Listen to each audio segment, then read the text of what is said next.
Hello everyone, Chris here. In today's video, I'd like to give you a support tier list so you can carry your games, win more, and rank up as a result. Let's get started. Ana. This character goes in an absolute S tier, and even though with Season 6 she received a minor nerf where now she cannot realistically kill Tracer with 2 bullets and has to be in a situation where Tracer would use or recall or out of blinks to really get a very favorable 1v1.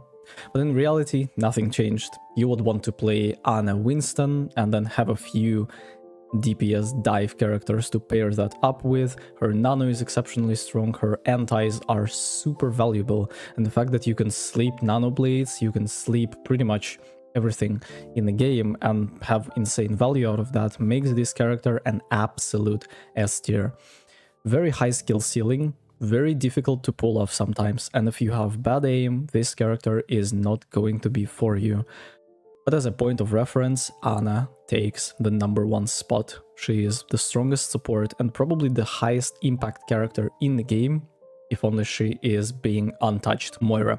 Moira goes in a B- category for me, and I understand that you can have insane amounts of value when you are playing on ranks such as Garbage 3 and Plastic 4, but in reality you just have little to no utility if you compare Moira with Ana. Ability to deny heals, sleep targets, heal from unlimited range without the damage drop off makes Ana so much better as a support.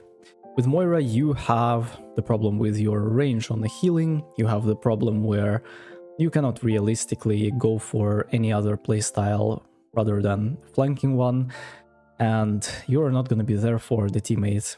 You will be annoying on the backline, but you cannot really peel for the backline while enemies are playing dive. You cannot really do anything against rush, and if you'd look at the professional matches of Overwatch League, no one plays Moira. No one plays Moira. This character goes in a B- tier. Sad. Kiriko, still a very overpowered support.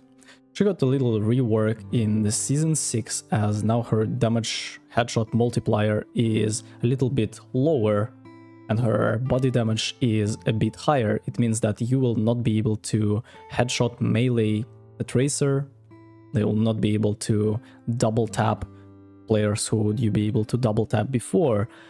But in reality, nothing changed. You have a very slim model, hardest model in the game to hit, paired up with insane mobility, ability to climb walls, teleports, Suzus on yourself. And I would say that if you would take all her nerfs and buffs and summarize all of that, this is going to be a net positive change for Kiriko. She is exceptionally nice when you are playing dive, she is exceptionally nice when you are playing brawl. You can play Kiriko in every single composition and you will not be able to feel as she is useless in them.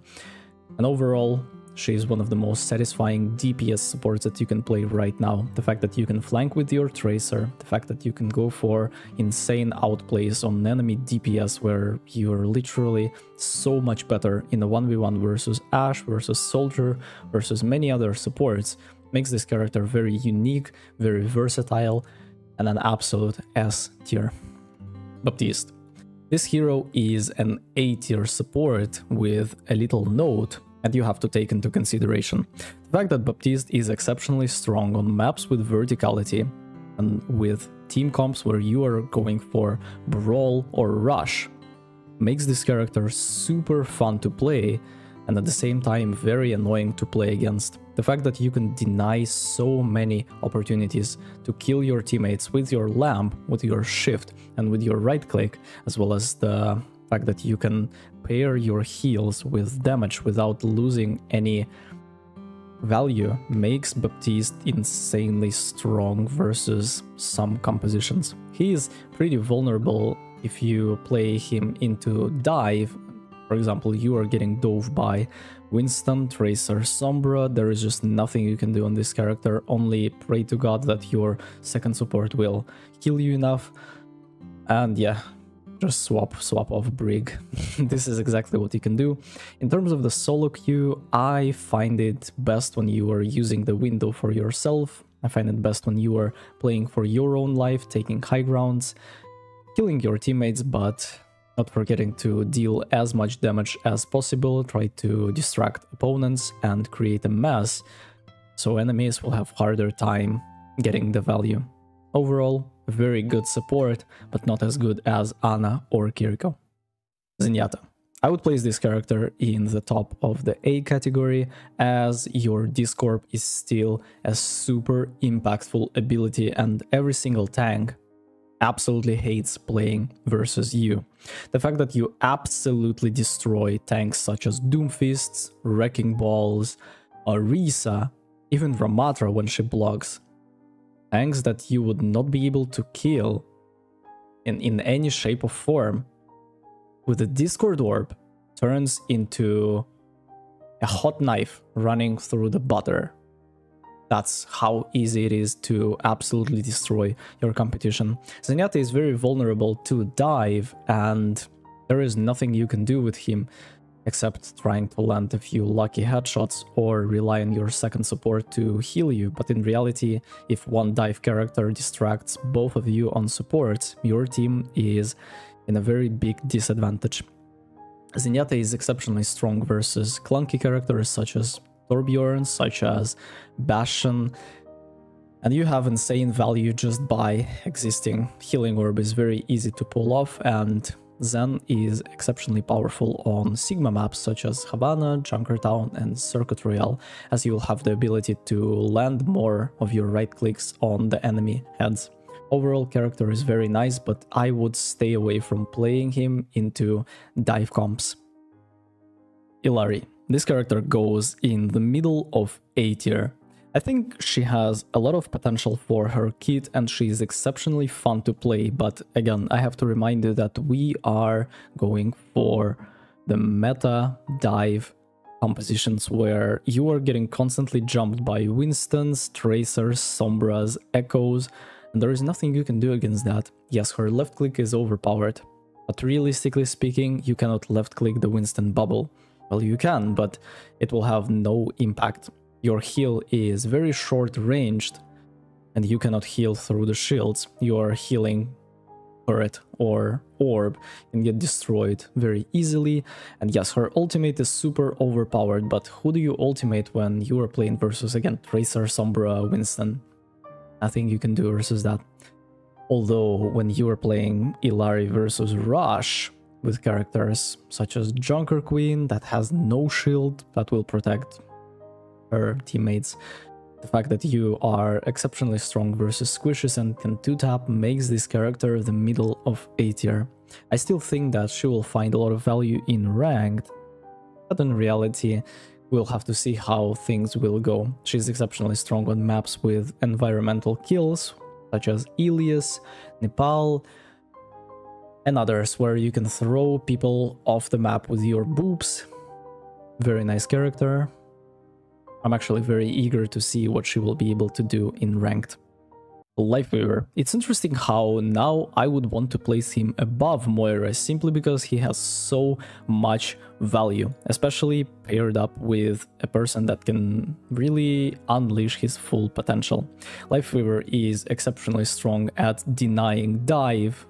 Lifeweaver is exceptionally strong at denying certain ultimates when you are trying to solo grab a tank and he gets pulled out. The fact that you are sticking an opponent and he just gets life gripped out of it.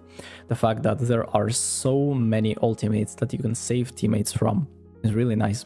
His heal is pretty good and they finally gave him the option to duel enemies, and now you can protect yourself from solo tracers, you can protect yourself from a single Sombra that's trying to kill you, but realistically speaking, again, when Winston plus Tracer is jumping on you, the fact that you can use a flower to fly up the sky means nothing. There is no way for you to escape other than to dash away, but it is too short to do anything. You have to rely on your second support, but again, it is just too much resources drawn to your figure, and while your second support is trying to keep you alive, your team is dying without any heals because realistically speaking, you cannot heal and fight at the same time. Lifeweaver is still pretty clunky with his big model, yet he is a little bit more tanky than he was before.